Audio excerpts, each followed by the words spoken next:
22 September 2025 शारदीय नवरात्र सुरू होते। या नवरात्रामध्ये जास्तीत जास्त आपल्या कुलदेवीची सेवा करण्यासाठी आपल्याला एक पाठ करायचा, एक ग्रंथ करायचा, तो आहे दुर्गा सप्तशती पाठ।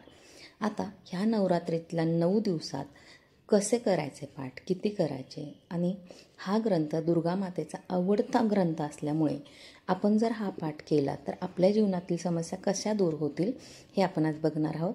पाठ कसे आणि किती करायचे मी तुम्हाला प्रत्यक्ष दाखवणार आहे, तेव्हा व्हिडिओ पूर्ण पहा।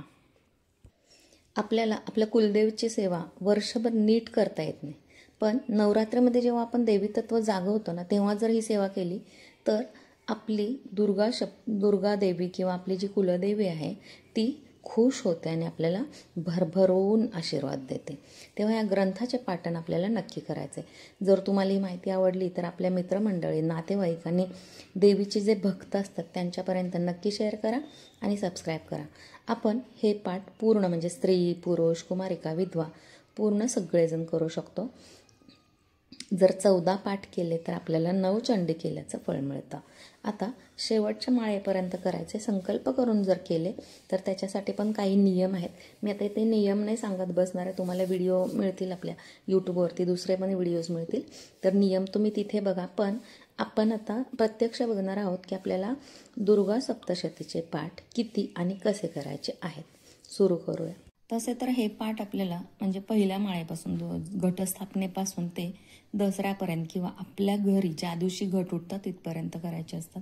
पण आपल्याला जर काही अडचण आली, स्त्रियांना मासिक धर्म येतो किंवा काहीतरी सूतक वगैरे येतं, तर आपल्याला तो दसरा झाल्यानंतर सुद्धा आपण पूर्ण पाठ करून उद्यापन करू शकतो। उद्यापनाचं पण तुम्हाला दुसरीकडे व्हिडिओज मिळतील, उद्यापनाचा व्हिडिओज मी नाही करणार आहे।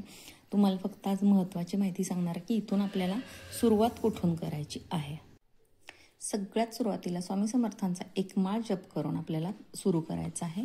पान नंबर 8 वरती आपल्याला प्रार्थना आहे ती सगळ्यात अगोदर म्हणायची आहे। प्रार्थना पूर्ण झाली की आपल्याला पान नंबर 16 वरती देव्या कवचम आहे, ते देव्या कवचम पूर्ण करायचं आहे। पहिलं देव्या कवचम पूर्ण केल्यानंतर आपल्याला आहे अर्गला स्तोत्रम।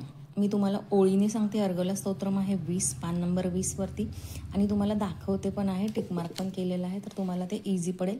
तुमच्या दिंडोरी प्रणित दुर्गा सप्तशतीच्या पाठामध्ये हे असंच आहे, आणि तुम्हाला जर जिथे तुमचे देवाचे पुस्तकं मिळतात तिथून पण पाठ जर तुम्ही हा घेऊन आला, हा ग्रंथ जर तुम्ही घेऊन आला तर ह्याच्याच प्रमाणे वाचायचं आहे। जे टिकमार्क केलं तिथेच वाचायचं आहे।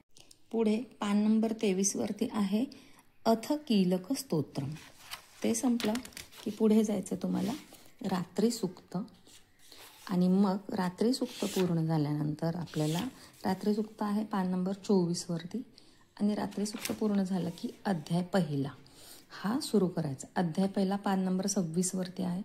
अध्याय 1 म्हणजे पहिला ते 13 अध्याय पूर्ण करायचे। त्याच्यानंतर काय करायचं ते सांगते तुम्हाला। 13वा अध्याय पान नंबर 83 वरती आपला पूर्ण होतोय। तो पूर्ण झाल्यानंतर लगेच आपल्याला तंत्रोक्त देवी सूक्त वाचायचं आहे। पान नंबर 84 वरती तंत्रोक्त देवी सूक्त झालं की हे देवी सूक्त इथे संपतं। मग आपल्याला वाचायचं आहे वैयक्तिक रहस्य। वैयक्तिक रहस्यानंतर तुम्हाला दाखवते पान नंबर 89 वरती आहे वैयक्तिक रहस्य। त्याच्यानंतर पान नंबर 92 वरती मूर्ती रहस्य, आणि शेवटी देव्यापराध क्षमापण स्तोत्र पान नंबर 94 वरती। हा पूर्ण एक ग्रंथ असतो, एक पाठ असतो। सुरुवातीला ते करून सगळं बोलून तुम्हाला इथपर्यंत यायचंय। जेवढ्या टिकमार्क दाखवले तेवढ्या सगळ्या वाचायच्या आहेत, आणि पान नंबर 94 पर्यंत तुम्हाला हे क्षमापण प्रार्थना स्तोत्र म्हणायचं आहे। हे झाल्यानंतर एक माळ नवार्णव मंत्र म्हणा किंवा एक माळ स्वामी समर्थांची म्हणा, तुम्हाला जी आवडेल ते दोन्ही म्हटल्या तरी चालतात। तर इथे आपला ग्रंथ एक पाठ पूर्ण होतो या ग्रंथाचा। हा पाठ पूर्ण झाल्यानंतर आपल्याला आपल्या गणपती बाप्पाची आणि कुलदेवतेची आरती म्हणायची आहे। मग तुम्ही दुर्गे दुर्गटभारी म्हणा किंवा तुमच्या कुलदेवतेची जर कुठली असेल तर ती पण म्हणू शकता, पण आरती म्हणून मग आपल्याला आपलं आसन सोडायचं आहे। आपल्याला बसताना पूर्वेकडे तोंड करून बसायचं आहे। मोस्टली बसताना घटांच्या समोर बसायचं आहे, पण जर तुमच्या घरात घट बसत नसतील तर देवाच्या समोरच बसून मोस्टली पाठ करा. बेडरूममध्ये वगैरे बसून पाठ करू नका.